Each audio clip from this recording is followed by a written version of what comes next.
morning guys. Ayan, ang aga pa. 6:15, paalis na ako ng bahay. Kasi may ako. Ngayon yung CT scan ko. Tinawagan ako kahapon lang. Tapos ang available nila na mabilisan is 7:15. Kinuha ko na kasi may nag-cancel daw. Kasi kung hindi ko siya kukunin, hindi pa alam kung kailan yung susunod na CT scan. Gusto ko nga hanggat maaari lahat ng mga test namin or anything magawa na before kami magbakasyon. Para sigurado. So, yan. Pero plano ko muna is mag-spray ng sasakyan kasi sobrang alikabok na nung sasakyan. Tapos diretso na ako. Ang masama niyan kasi after doon, diretso pasok. Yung CT scan sa may Seaton sa dati kong trabaho. So, dulo-dulo from south, papasok ako ng Pero malamang Stony ako na dire-diretso. Rin yun, mga 45 minutes na drive papuntang trabaho. Tapos from dito hanggang doon, siguro nasa 30 minutes. Kaya ang aga ko, so sabi ko nga kay Habi, pag alis niya kanina, sabi ko magkakape na rin ako kasi aalis na ako ng ilang minuto. Pagdating niya sa work, 6 siya nag-start Sabi ko by that time, baka ilang minuto lang, alis na rin ako. Yan, baon ko na lang yung uniforme ko. Kasi nga, diretso na tayo sa trabaho. Ayan, dito na ako guys sa South Health Campus. Di na ako nakapag-car wash. Ang ganda ng rito hospital dito. Sarap maglamaga pa naman. Kaya lakad-lakad muna ako. Yan, yung building na yan. Yan yung dating retirement homes na pinagtatrabahuan ko. Nakakamiss din tong lugar na to Yan. Ganda rito. Tsaka ang dami na rin talagang mga bahay. Puno na rin. Ginagawa lang dati yan Seaton. Meron pang 15 minutes or more than. Parang 20 minutes pa ata. Pero punta na rin ako. Kasi hindi ko alam kung may mga pipilapan pa. Ganda na sikat ng araw Hindi ko napakita kanina. Dito na ako sa waiting area. 7:03 pa lang ng umaga. Buti na lang maaga rin ako kasi yung nasa front wala pang tao. Usually may mga volunteer sila rito. So nilakad ko, ikot punta ako sa kabila, lakad dito. Nahanap ko lang yung sign na may imaging. So dito yung mga CT scan.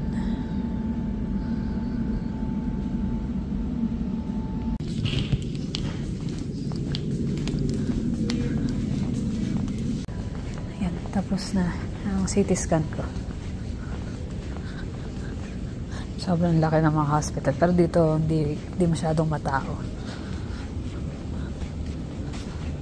Dahil siguro maaga pa. So yan, tapos na yung CT scan ko. Dito na ako sa akin. Ang bilis lang ng CT scan kasi wala na masyadong preparation dahil nga meron na ako before. Hindi kasi tagal nung ginawa nila nung una kong CT scan. Ngayon saglit lang. Mas matagal lang yung waiting kasi syempre umagang maaga. Pero dito ang luwag. Kukunti ang pasyente. Kahit yung mga empleyado or siguro dahil sobrang aga pa. So ngayon ang problema is waiting ako kasi mamaya trabaho. Diretso na ako. Maaga pa. Baka duman muna ako ng superstore. May superstore na malapit dito Narinig ko may nag-post sa Facebook na sale daw ang bigas. Eksakto pa. Ubus na yung bigas namin. Kailan pa ba kami bumili? July pa. Oo, July pa yung huli namin bili ng bigas. Tapos, diretso meet ko na rin yung si Kuya Art. Dati kong katrabaho dito. Yung na yan, Seaton. Tinawagan ko siya kahapon Sabi ko, Kuya, punta ako ng CT scan sa South Health Campus. Sabi ko, mag-coffee tayo. May malapit kasi Tim Hortons dito So, ayan. Pero maaga-aga pa. Ayan si Kuya Art hello ka dyan. Sino nanonood na pamangkin mo? Pamangkin mo na nanonood? Sino? Si Alice. Hello Alice. Ayan si Kuya Art. Yeah. Coffee muna kami din sa Teams. Maaga pa bago siya mag-work. At anong phone mo Samsung. Para.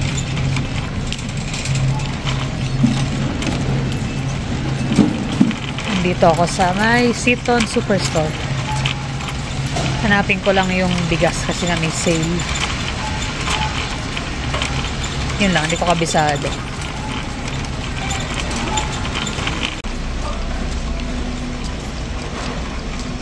After nito, diretso pasok na ako.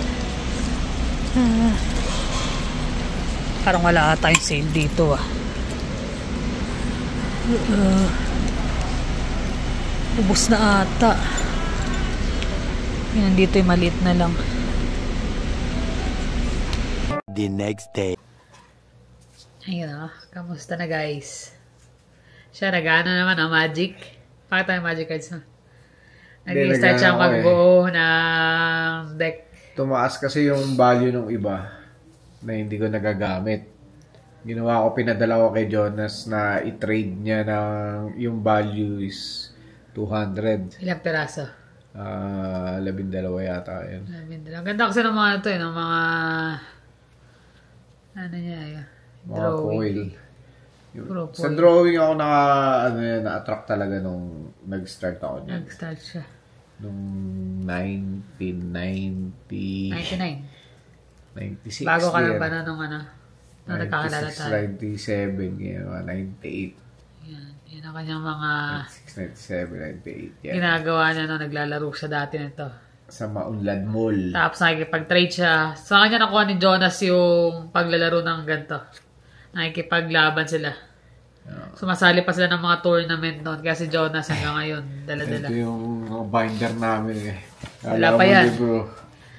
Kala mo libro siya na... Pero ang ganda ng mga ano, pakita mo. ng mga art. Yan si Jace. Ang album. Mga foil pa iba. So, yan. Mga collection na lang din yung iba. Pero iba, sobrang tagal na talaga. As in... Tatas ng value dati. Laki ng kinita niya dyan sa mga magic cards din. Nung dati, mga nakuha ko lang ng mga isa-isang daan sa Pilipinas. Dito nabibenta na sa tagal na rin kasi. Nag-value up siya ng yung sa almost 200 na eh. Pero nabenta ko yan ng halos 100 na isa eh. Sayang nga eh. Kasi nireprint nila eh. Actually, dami na niya nabitawan eh. Dami na rin. Kasi ayaw nang gumastos ng, ng pera sa cards. Ginagawa ko na lang trade. Parang pinapaikot ko na lang. Pero dami niya kasing cards. Nag-trade, nakikipag-trade na lang. Or idadalhin lang sa shop. Kasi may makakilala na sila rito. Sa shop, tapos 80%. credit. 80% siya. So, pag may kailangan sila, andun lang yung credits nila. Kahit pa paano yung, alam niyo yung Ottoman na upuan. Ay, yung sa kwarto namin kwarto. na... Yun? Taguan ko yun eh. Yan, taguan niya puno ng magic cards yun. Puro binder. Yeah. Tsaka mga deck niya nandun. Pero ang dami na pa niyang nabitawan. Dati talagang mas marami pa. Minsan, pero ngayon medyo mabalik-balik kasi magta-try silang maglaro ng ng Commander. Ay, Commander kasi medyo maganda yun. Apatan? Pwedeng apatan, pero maganda kasi doon, walang kumbaga yung mga cards nun, isa-isa lang, hindi kagaya nito, apat-apat, di ba? Pwede, apat. Kagandaan nito kasi nahahasa yung yung isip mo pagbabasa, naglalaro. Mga diskarte. Paano mo didiskartehan, mapanalo mo yung deck mo. Parang Clash Royale lang yan. Kaya lang yung Clash Royale, ilan na yung cards, di ba? Napunta tayo sa mga laro-laro. Pero sa totoo lang may mga events kami sa buhay ngayon na medyo mabigat, pero alam naman namin na malalagpasan naman namin yung mga ganyang bagay. Kasi nga, di ba, pagsubok lang yung parte yan. Mga pagsubok na ganyan.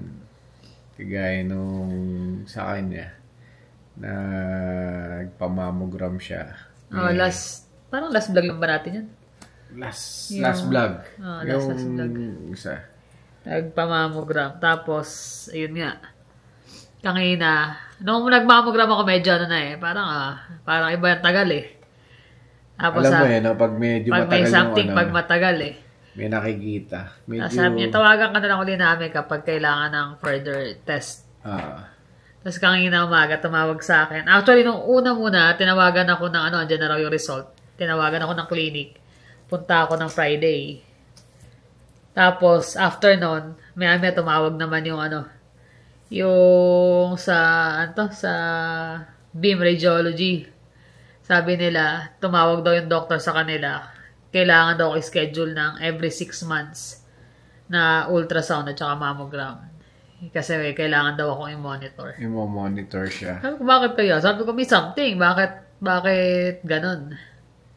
Which is medyo nakakakaba kasi... Pero medyo hindi ako masyado nag-alala kasi kung sobrang tatawagan ako ng doktor na right away, pumunta ka na rito.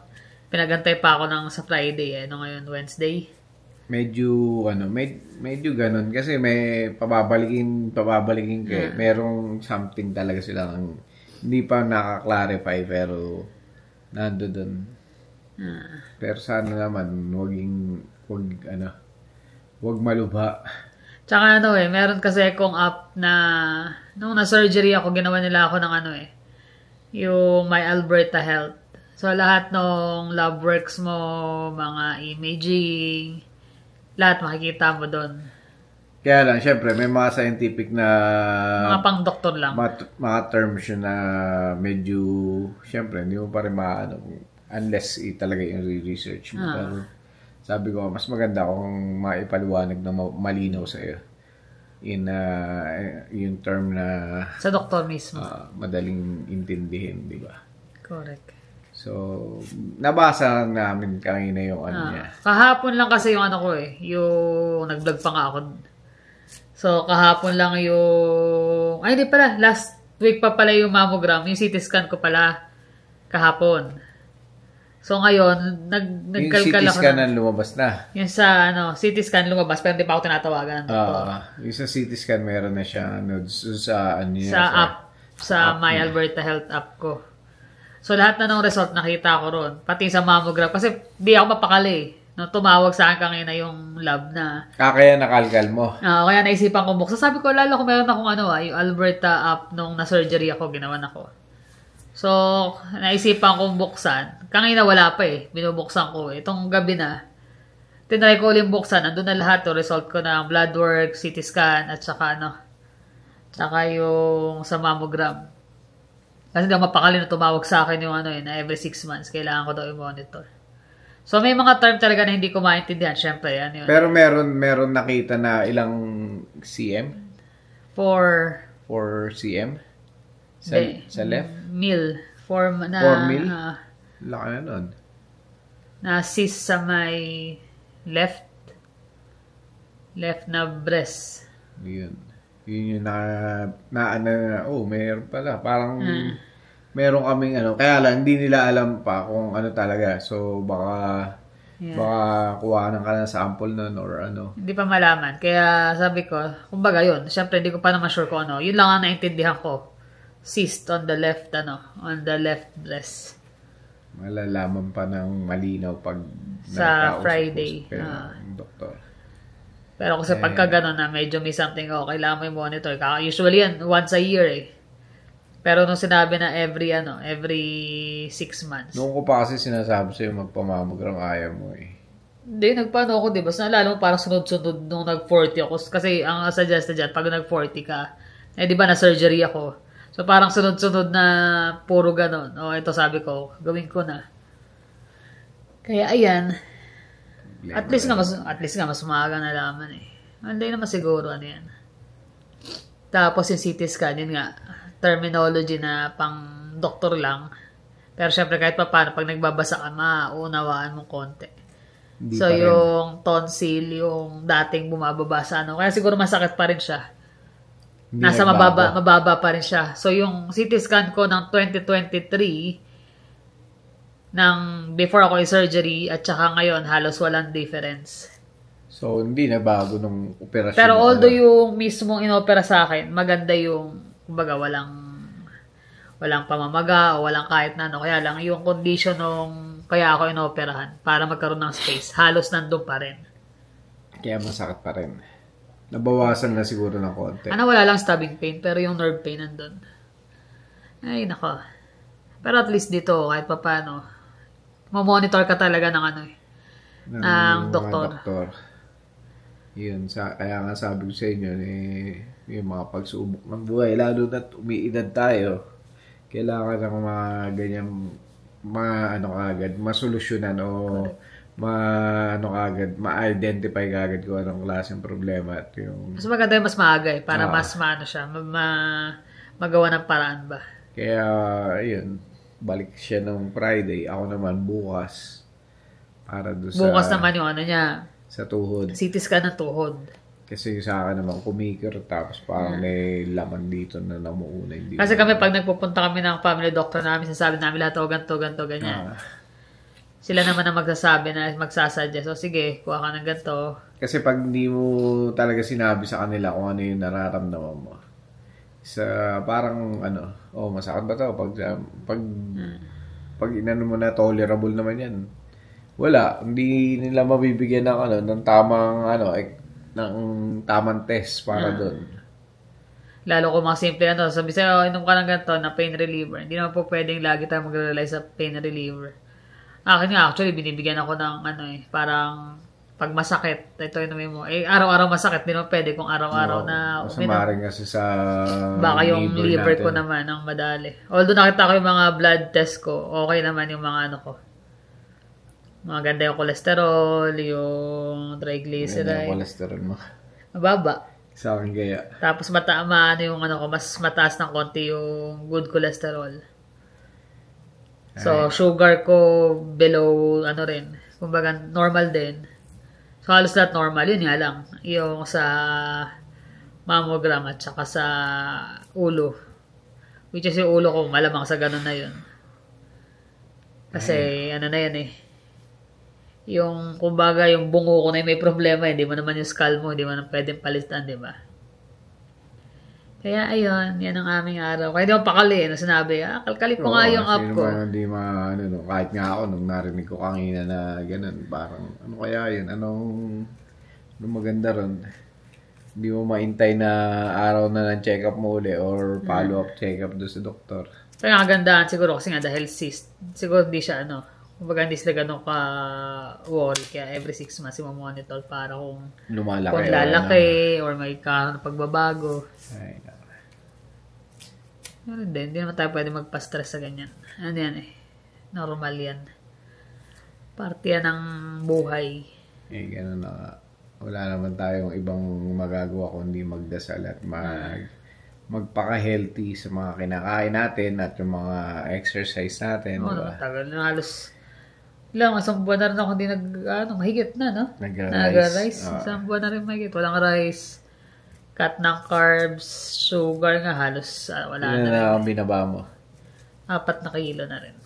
Laki na rin. Kahit pa paano. Puro tubig lang ata na wala Mura na mabibenta to. Bumaba yung kilo. Salbahe. Salbahe mo nakakapag-alala rin. Siyempre talaga naman. Wala yun. Habang tumatanda tayo, hinaharap natin unti-unti yung mga ganyan, mga pagsubok. Yung minsan, kaya ko itong buhatin, hindi mo na mabuhat Iba na minsan, alam no, yung katawan mo, isip mo, alam mo kaya mo. Pero yung katawan mo, wala Bumibigay talaga, lalo dumiedad na rin. Hindi naman tayo bata pare-pareho. Lalo syempre yung trabaho din naman namin is hindi magaan dahil hindi naman opisina or what. Physical lagi Magkakatawan mo yung puhunan, kaya kailangan laging healthy. Pero mga ganito pangyayari, hindi ka pwede panghinaan ng loob. Na-amaze lang ako doon sa app na meron ako. Kasi, ang bilis, nakikita mo na yung mga result mo, imaging, doon sa my... Pero kanina, wala pa nung di ba? Wala, nung binuksan ko. Sa CT scan? Kahit sa mammogram, wala pa. Wala pa rin? Blood works pa lang. Ngayon pa lang din? Tapos nung inulit kong buksan, siguro, nung ako, di ba lang? Nag-refresh siya. Nag-refresh. Basta ko, dito na. Sabi ko na, dito na yung mga result. Bakit kaya? So, doon ko nabasa sa mammogram. Ayan, tok na siya. Hindi siya nakatulog Init. Sobrang init. Ngayon pa lang ata nagsisimula summer namin. Tapos ang init din sa trabaho. Wala pa yung kasama ko. Kaya para sa akin ang hinarin dahil nga sobrang init. Tapos meron pang problema na naman. Pero sa susunod na nating talakayin. Problema. Ganun talaga pag may problema sunod-sunod. Sunod no? Pero hindi ka pwede magpa-apekto sa problema. Maganda yung istorya nun, pero ongoing pa yung investigation eh. Investigation talaga. As in, investigation. Hindi basta-basta. Pero, ganun pa man eh, yan eh. Hindi tayo magpapatalo sa basta-basta na mga ganun. Laban lang. Kaya, natin kung ano mangyayari. Abangan ang susunod na kabanata. May pupunta eh. May mga pupunta eh. Sa next na yun. Pero ganun talaga, yung mga ganyan na huwag nating basta kapit lang, dasal, malalagpasan yan. At saka yung totoo yun, yung kung narinig nyo na yung manifestation, yung ima-manifest mo yung gusto mong mangyari sa kalusugan mo, sa sarili mo, sa aura mo, parang ganun. Kailangan i-ano mo sa loob mo, sa puso mo. Tsaka lang basta i-manifest. Yung manifestation, samahan mo ng gawa eh. Gagawin mo talaga. Hindi naman kasi pag yun ang minanifest mo, ito gagawin ko, ito. Kasi nandun yung focus mo dahil yung yung plano mo. Yung plano mo, tapos sasabayan mo nun. Yun yung mga magandang formula para masolusyonan yung mga problema mo, matupad yung pangarap mo. Diba? Kaya kami kahit na ganyan may pinagdadaanan. Layan, isipin natin, basta healthy tayo at yung kaya ng katawan mo, sige lang. Tsaka, mahalaga ka, masaya ka, may peace of mind ka, yun ang importante, kasama mong pamilya mo. Huwag mong i-stress out yung sarili mo na isipin lagi yun kasi ka lang lalo ka lang maririndi eh. Hindi ka makakapagtrabaho, hindi ka makakapag-enjoy sa buhay kasi yung problema lagi yung iniisip mo. Kaya dapat yun nga, tama, magkaroon ka ng peace of mind. Importante. Importante talaga yun. Happiness, peace of mind. Hindi mabibili ng pera. Naman. Yung health, siyempre, minsan bibigay talaga sa iyo, hindi mo masabi, di ba? Pero, parte yun, di naman tayo nag-iisa. Maraming masahol pa. Lagi yung tatandaan na yung hirap na dinadanas nyo, meron pa mas masahol. At nalalagpasan nila or kinakaya nila yun. Bakit kaya yun? Hindi natin kayanin, di ba? So, yun. Yun lang naman. Na-share naman din namin sa inyo kasi syempre. Syempre, part na rin kayo ng aming buhay. So, open book naman kami sa mga ganung bagay. At saka, buti na nga lang at meron kaming yearly na check-up. Nakikita lahat. Tsaka nararamdaman, yun nga, sabi namin, pag may nararamdaman kayo masakit dito, sabihin nyo, para na sa ganun, mabigyan kayo ng proper test. Correct. Kasi mismo kayo yung sa sarili nyo, maglo-look after. Hindi pwedeng, yan lang, regular, okay na yan. Buti nga dito sa Canada, syempre, libre, di ba? Sa Pilipinas yung mga test pa lang nun. Ay, mahal na. CT scan, mammogram, mahal nun. CT scan pa lang, di ba? Dito, parang punta ka lang, punta nga ako nun, mahal lang katao-tao. Sabay CT scan dito. Hanap ka. Pagdating doon, sige, antay ka lang dyan sa waiting room, kunin information mo. Tapos na. Ganun na. Salang. Tapos na yung imaging. Kung sa, magkano ng CT scan sa atin sa Pinas, hindi ko alam kasi dito. Lalo na mga St. Luke's ka doon, private, oh my gosh. Wala, yun yung mga, talaga. Kahit ako yung x-ray, ang dami. Tuhod, lahat. Sa thigh, sa abdomen, sa pelvic, sa chest. Lahat na nakita na yung buong buto, skeletal system mo talaga, at least, diba? Nakakita. Yun ang naman namin, kahit paano, wala ka iaalalahanin sa gastusin. Basta, punta ka sa appointment, bigyan mo ng oras yung, sarili mo na kapag may tumawag o may appointment ka, punta ka rito, sige. Kaya talaga, buhay. Pero laban lang tayo.